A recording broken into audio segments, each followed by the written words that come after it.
तुम्ही कधी विचार केला आहे का की पॉवर बटन दाबल्यावर तुमचा संगणक नेमका काय करतो? तो फक्त जागा होत नाही, तर एका गुंतागुंतीच्या प्रक्रियेतून जातो ज्याला आपण बूटिंग म्हणतो. ही प्रक्रिया संगणकाच्या हार्डवेअर आणि सॉफ्टवेअरला एकत्रितपणे काम करण्यास मदत करते आणि तुमच्या समोर एक वापरण्यास तयार स्क्रीन आणते. आजच्या व्हिडिओमध्ये आपण बूटिंग प्रक्रियेचा संपूर्ण आढावा घेणार आहोत.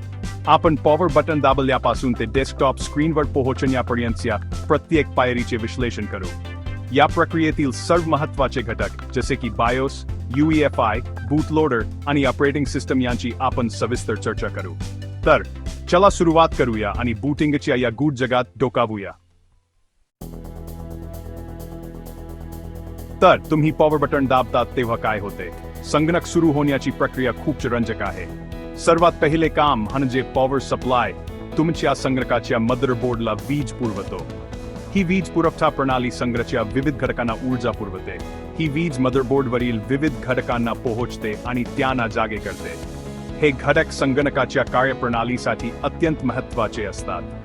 यानंतर सेंट्रल प्रोसेसिंग युनिट CPU सक्रिय होतो आणि तो पहिले काम म्हणून BIOS basic input output system किंवा UEFI युनिफाईड एक्सटेन्सिबल फर्मवेअर इंटरफेसला शोधतो.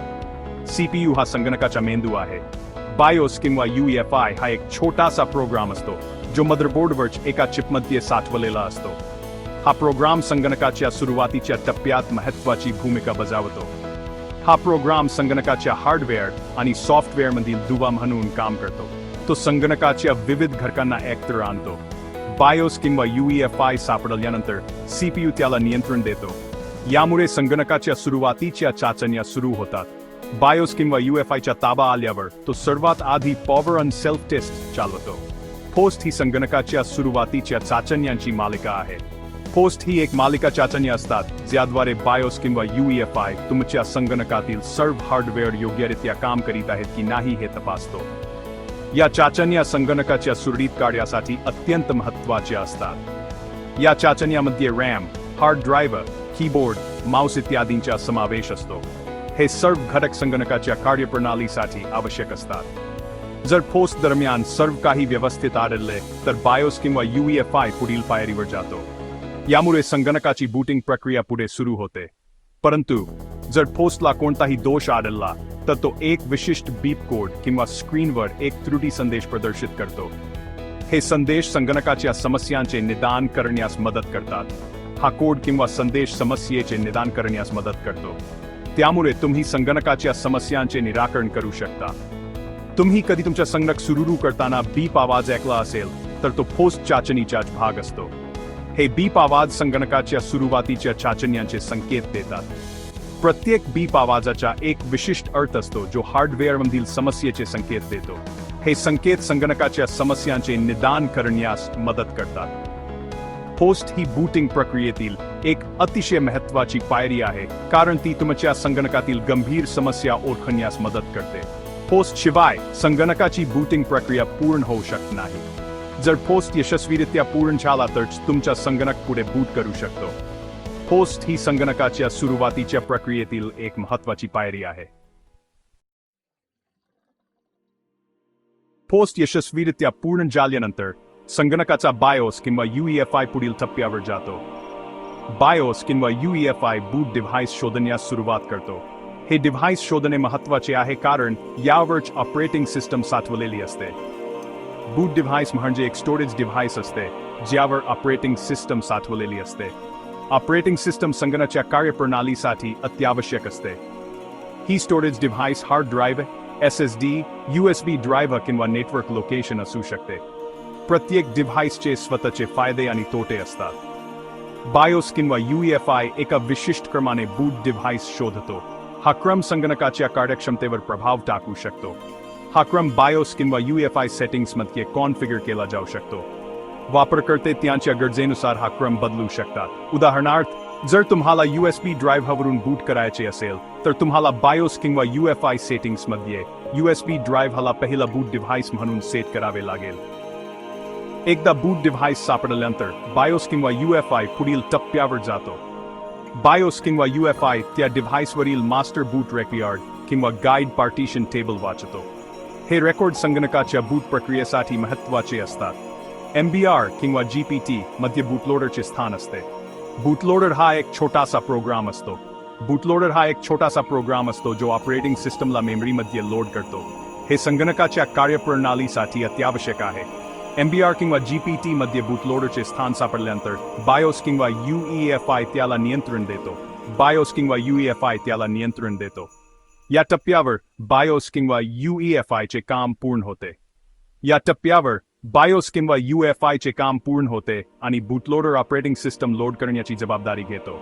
बूटलोडर ऑपरेटिंग सिस्टमला मेमरीमध्ये लोड करतो. BIOS आणि UEFI मध्ये काही प्रमुख फरक आहेत. UEFI हा BIOSचा आधुनिक पर्याय आहे. UEFI हा BIOSचा आधुनिक पर्याय आहे जो जलद बूटवेअर, मोठ्या हार्ड ड्राईव्हला सपोर्ट आणि अधिक सुरक्षित बूट प्रक्रिया प्रदान करतो. त्यामुळे UEFI अधिक लोकप्रिय होत आहे. तुमच्या संगणकावर BIOS किंवा UEFI आहे हे कसे ओळखायचे हे तुम्हाला माहिती आहे का? हे ओळखणे सोपे आहे. साधारणपणे नवीन संगणकामध्ये UEFI असते तर जुन्या संगणकामध्ये BIOS असते. त्यामुळे तुमच्या संगणकाच्या वयावरून तुम्ही BIOS किंवा UEFI आहे ओळखू शकता. चॅप्टर 3 बूटलोडर चालवणे. BIOS किंवा UEFI ने बूटलोडरला नियंत्रण दिल्यानंतर बूटलोडरची काम सुरू होते. हे संगणकाच्या सुरुवातीच्या टप्प्यातील एक महत्त्वपूर्ण पाऊल आहे. बूटलोडर हा एक छोटासा प्रोग्राम असतो जो ऑपरेटिंग सिस्टमला मेमरीमध्ये लोड करतो आणि त्याला नियंत्रण देतो. यामुळे संगणकाच्या कार्यप्रणालीची सुरुवात होते. बूटलोडरचे काम सोपे वाटत असले तरी ते खूप महत्त्वाचे असते. त्याच्या कार्यक्षमतेवर संपूर्ण संगणकाच्या कार्यप्रणालीचे यश अवलंबून असते. बूटलोडर हा एका प्रकारे तुमच्या संगणकाचा गेटकीपर असतो जो कोणत्या ऑपरेटिंग सिस्टमला बूट करायचे हे ठरवतो. हे संगणकाच्या सुरक्षिततेसाठी देखील महत्त्वाचे आहे. जर तुमच्या संगणकावर एकापेक्षा जास्त ऑपरेटिंग सिस्टम स्थापित केल्या असतील तर बूटलोडर तुम्हाला कोणती ऑपरेटिंग सिस्टम बूट करायची आहे याची निवड करण्यास अनुमती देतो. हे वापरकर्त्याला अधिक लवचिकता देते. उदाहरणार्थ, तुमच्याकडे विंडोज आणि लिनक्स अशा दोन्ही ऑपरेटिंग सिस्टम असतील तर बूटलोडर तुम्हाला कोणतीही एक ऑपरेटिंग सिस्टम निवडण्याचा पर्याय देईल. हे विशेषतः ड्युअल बूट सेटअपमध्ये उपयुक्त आहे. बूटलोडर विविध प्रकारचे असतात जसे की ग्रब, लायलो आणि विंडोज बूट मॅनेजर. प्रत्येक बूटलोडरचे स्वतःचे वैशिष्ट्ये आणि फायदे असतात. ग्रब हा लिनक्स वितरणामध्ये वापरला जाणारा एक लोकप्रिय बूटलोडर आहे जो वापरकर्त्यांना अनेक पर्याय आणि लवचिकता प्रदान करतो. तर विंडोज बूट मॅनेजर हा विंडोज ऑपरेटिंग सिस्टमचा भाग आहे. तो विंडोज वापरकर्त्यांसाठी एक सोपा आणि विश्वसनीय पर्याय आहे. बूटलोडर ऑपरेटिंग सिस्टमची कर्नल फाईल शोधतो आणि ती मेमरीमध्ये लोड करतो. हे ऑपरेटिंग सिस्टमच्या सुरुवातीच्या प्रक्रियेसाठी अत्यंत महत्त्वाचे आहे. कर्नल ही ऑपरेटिंग सिस्टमचा मुख्य भाग असतो जो हार्डवेअर आणि सॉफ्टवेअरमधील संवाद साधतो. कर्नलच्या कार्यक्षमतेवर संपूर्ण सिस्टमची कार्यक्षमता अवलंबून असते. एकदा कर्नल मेमरीमध्ये लोड झाल्यानंतर बूटलोडर त्याला नियंत्रण देतो आणि ऑपरेटिंग सिस्टम लोड होण्यास सुरुवात होते. यामुळे संगणक पूर्णपणे कार्यक्षम होतो. चॅप्टर 4 ऑपरेटिंग सिस्टम लोड करणे. बूटलोडरने कर्नलला नियंत्रण दिल्यानंतर ऑपरेटिंग सिस्टम लोड होण्यास सुरुवात होते. ऑपरेटिंग सिस्टम लोड होण्याची प्रक्रिया ही एक जटिल प्रक्रिया आहे ज्यामध्ये अनेक पायऱ्या असतात. सर्वप्रथम कर्नल स्वतःला मेमरी लोड करतो आणि आवश्यक ड्रायव्हर्स लोड करतो. ड्रायव्हर्स हे छोटे प्रोग्राम असतात जे ऑपरेटिंग सिस्टमला हार्डवेअरशी संवाद साधण्यास मदत करतात. ड्रायव्हर्स लोड झाल्यानंतर कर्नल सिस्टम प्रोसेस सुरू करतो. सिस्टम प्रोसेस हे पार्श्वभूमीत चालणारे प्रोग्राम असतात जे ऑपरेटिंग सिस्टमला योग्यरित्या कार्य करण्यास मदत करतात. शेवटी operating system user interface load करतो. युजर इंटरफेस हा ऑपरेटिंग सिस्टमचा तो भाग आहे जो वापरकर्त्यांना संगणकाशी संवाद साधण्यास अनुमती देतो. ऑपरेटिंग सिस्टम लोड झाल्यानंतर तुम्ही तुमचा संगणक वापरण्यास सुरुवात करू शकता. चॅप्टर 5 युजर इंटरफेस सुरू करणे. ऑपरेटिंग सिस्टम पूर्णपणे लोड झाल्यानंतर तुम्हाला युजर इंटरफेस दिसतो. हा तो भाग आहे जिथे तुम्ही तुमच्या संगणकाशी संवाद साधता. सर्वात सामान्य युजर इंटरफेस म्हणजे ग्राफिकल युजर इंटरफेस जो डेस्कटॉप, विंडो, आयकॉन आणि मेनू वापरतो. GUI वापरण्यास सोपा असतो आणि तो बहुतेक वापरकर्त्यांना परिचित असतो. काही operating system command line interface CLI देखील प्रदान करतात. CLI मध्ये तुम्हाला कमांड टाईप कराव्या लागतात आणि ऑपरेटिंग सिस्टमला सूचना द्याव्या लागतात. CLI हा GUI पेक्षा जास्त शक्तिशाली असू शकतो, परंतु तो वापरण्यास थोडा कठीण असतो. एकदा युजर इंटरफेस लोड झाल्यानंतर तुम्ही तुमच्या संगणक वापरण्यास सुरुवात करू शकता. तुम्ही प्रोग्राम उघडू शकता, फाईल संपादित करू शकता, इंटरनेट ब्राउज करू शकता आणि बरेच काही करू शकता.